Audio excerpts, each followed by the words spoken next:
Yo, what's going on, guys? Welcome back to a brand new video. Thank you guys so much for tuning in. I really do appreciate it. And that game was so much freaking fun to watch as the New York Knicks just came out victorious up against the Indiana Pacers on the road. The final score being 138 to 129. The New York Knicks improved to 47 and 33 on the season. And this game really didn't mean anything. You know, it wasn't going to be a pivotal win. It wasn't going to be a pivotal loss. The New York Knicks have clinched that fifth seed in the Eastern Conference.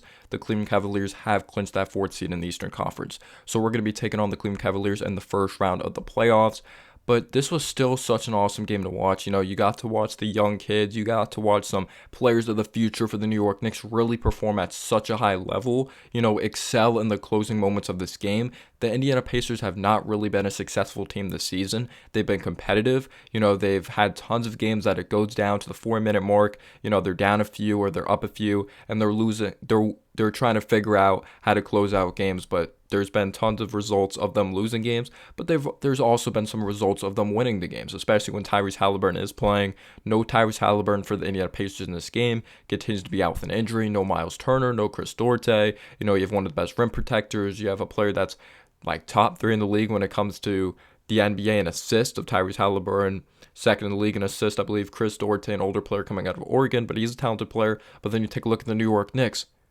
They rested Jalen Brunson. Yeah, Tom Thibodeau actually rested a player of his. If it's him coaching the Chicago Bulls, you know, coaching the Minnesota Timberwolves, coaching the New York Knicks, he's resting a player entering the playoffs. At least that's what I think hand maintenance means. So that's awesome. We need Brunson freshen up for the playoffs. Randall continues to be out that ankle injury. Don't rush him back. RJ continue to be out with an illness, a non-COVID illness. I hope he has a speedy recovery, and I wonder if we're kind of resting him as well, and he's really okay. I'd rest him for the rest of the season, or maybe you want to bring him back for the last couple games of the season or last game or something, maybe to have a little bit into a rhythm, but kind of limit his limits, maybe only play him or limit his minutes, only play him in the first half or something like that. But you had some guys that usually come off the bench, make the start for the New York Knicks, such as an Obi Toppin and Emmanuel Quickley and a Josh Hart. Even though Emmanuel Quickley's had tons of starts this season, and tons of Knicks fans or tons of NBA fans are like, should Emmanuel Quickley, should he really be in that 6-minute of the year conversation because he actually starts a lot of games, you know?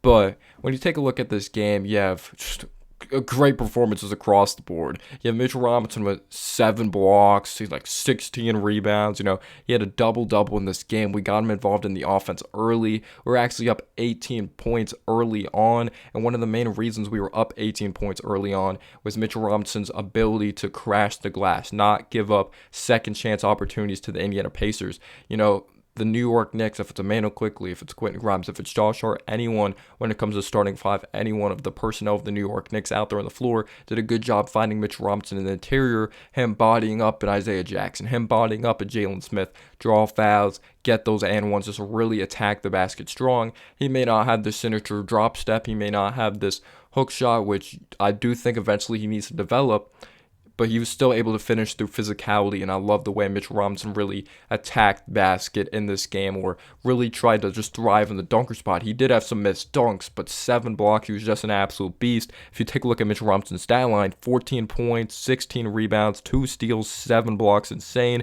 6 of 13 from the field is just absolutely insane for Mitch, but like I mentioned, he missed some dunks. I'm saying insane, like kind of in a weird, bad way, because we're so used to these 5 for 5 from the field, like 6 for 6. You know, he doesn't really miss shots because a lot of his shots come around the dunker spot. And I wasn't going to say, like, I'm trying not to say it was like a fluke performance at the beginning, because Mitch, we know, isn't this great pop offensive player.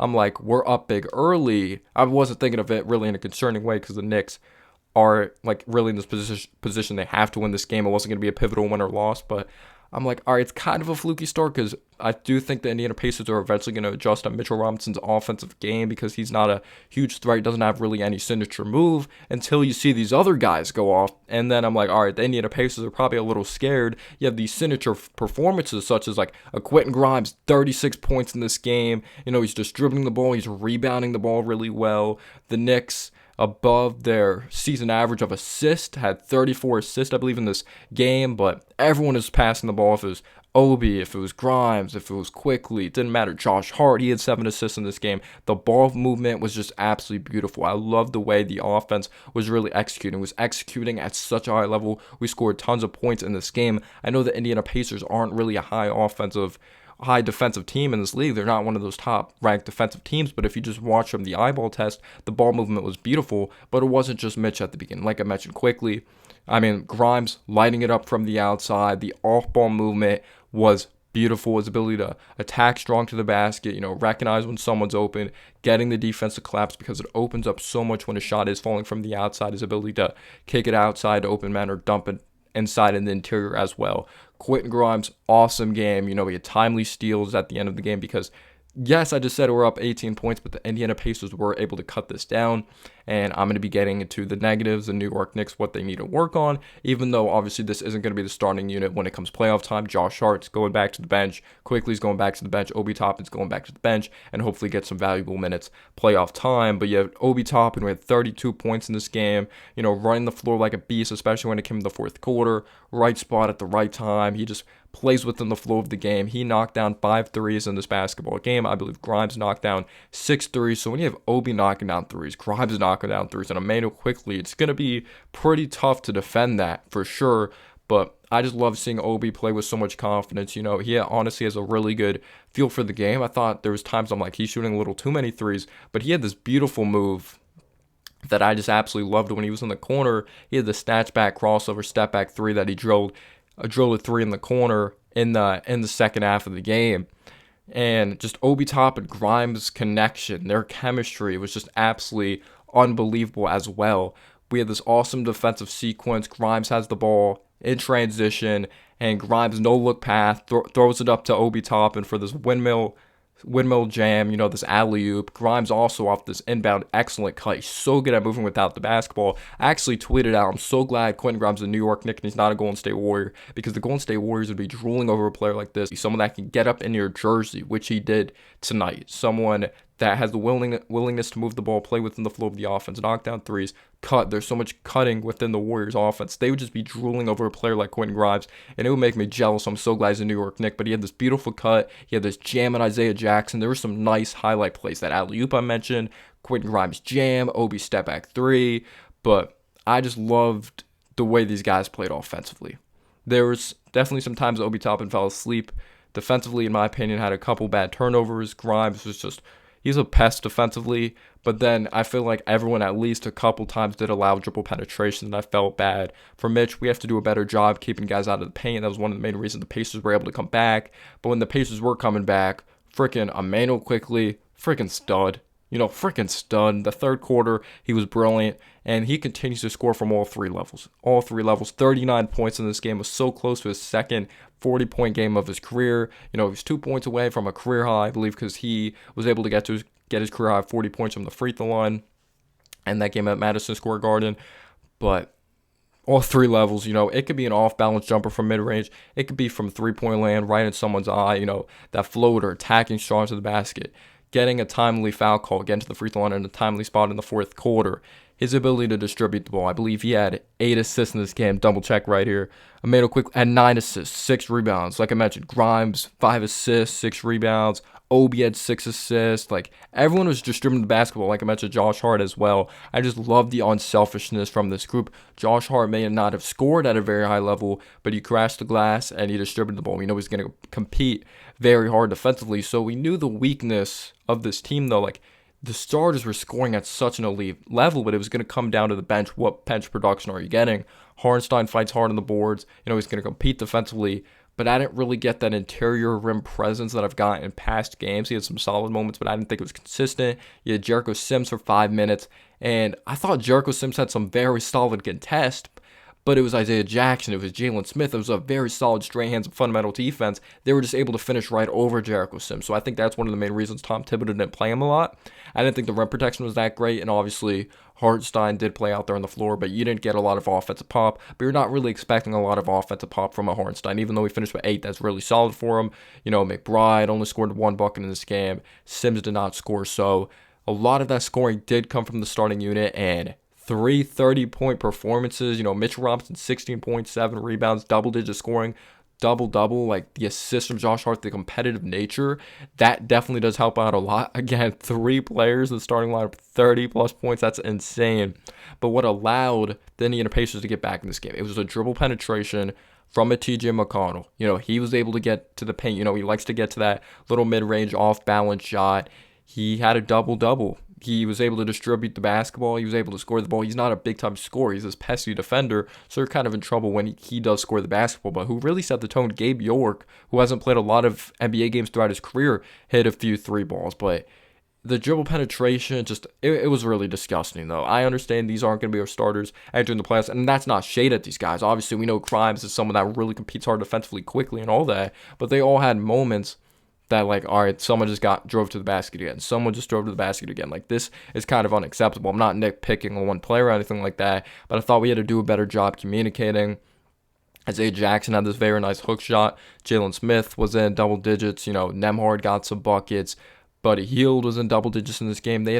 They had several players, or a few players, that were able to score in double digits. They got some nice scoring distribution. They were distributing the ball, but they didn't have that big-time pop performance like the New York Knicks. I felt that's what held them back. So when they were able to score in the interior, our offense didn't really take a rest. It was just the defense. It got to the point where just kind of trading buckets. That was definitely the problem in this game. Eventually, they did get a 1-point lead, but thanks to Grimes, thanks to Quickley, thanks to Obi, thanks to those big-time scoring performances, they weren't able to get the lead back. So this was a very close game when it came down to the fourth quarter.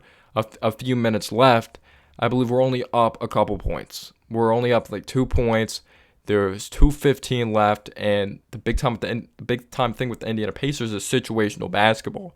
Benedict Mathurin's a very talented player, but still experience goes into how he's going to play. He's a rookie coming out of Arizona. He's second in the league in scoring, or second in the league when it comes to rookies in scoring behind a Paolo Banchero, 16 points per game, but he has some costly turnovers, and I felt that's what really flipped the switch. They've done that kind of all season, situational basketball, that we're up 2 points, there's a couple minutes left, big-time turnover, Grimes is able to force it, leak out past Obi Toppin for a dunk. And Josh Hart gets a stop, comes up with a steal. Obi Toppin leaks out again, throws it out a jam. Quentin Grimes hits this huge three as well. So the New York Knicks defense did pick it up, and I was like, all right, how is this Knicks defense going to get it together? We're allowing dribble penetration. We're not stopping the ball. It's like we're going to have to come up with these huge splash plays. We're last in the league in steals, so we're going to have to flip the switch here. Since we're not stopping them at the rim, we have to make sure we stop the ball and we don't allow them to get to the rim. And that's what happened. We got those big-time chunk plays, the defense leading to the offense. And even in kind of garbage time in this game, was kind of really over at the end. We're just getting these steals. Mitch Robinson got the steal, and he actually ended up getting blocked, but we had another steal down the stretch. I'm like, good sportsmanship. The Knicks ran out the clock, but it came down to those big-time splash plays defensively down the stretch. But this game was so much fun to watch, but credit to the Indiana Pacers, credit to TJ McConnell. I respect how hard he plays. Jalen Smith could space the floor, 19 points, hit a couple threes. He was 8 for 11. Jordan Nwora hit a couple threes. Aaron Naismith hit a couple. Andrew Nembhard, I really like his game coming out of Gonzaga. Been an underrated rookie, but like 4 turnovers from him, huge. Benedict Mathurin, 6 turnovers. He had a couple huge turnovers down the stretch. He had that loose ball foul on Quentin Grimes as well. Brissett at 8. Isaiah Jackson 10. McConnell at 18 and 12. 18 points, 12 assists. Buddy Hield at 18. Buddy Hield at 13. TJ McConnell at 18. Gabe York 9. Hit a couple threes in the game early to really set the tone and kind of give them life. But I would say New York Knicks definitely have to do a better job stopping the ball, dribble penetration, getting some buckets, because that's not going to really fly up against a big-time team like the Cavs. But this isn't our fully healthy group. That's just some nitpicks there. And let me know down below your thoughts. So much fun to watch these performances. Bye Quickley, bye Grimes, bye Obi Toppin, timely shots. Peace out, y'all.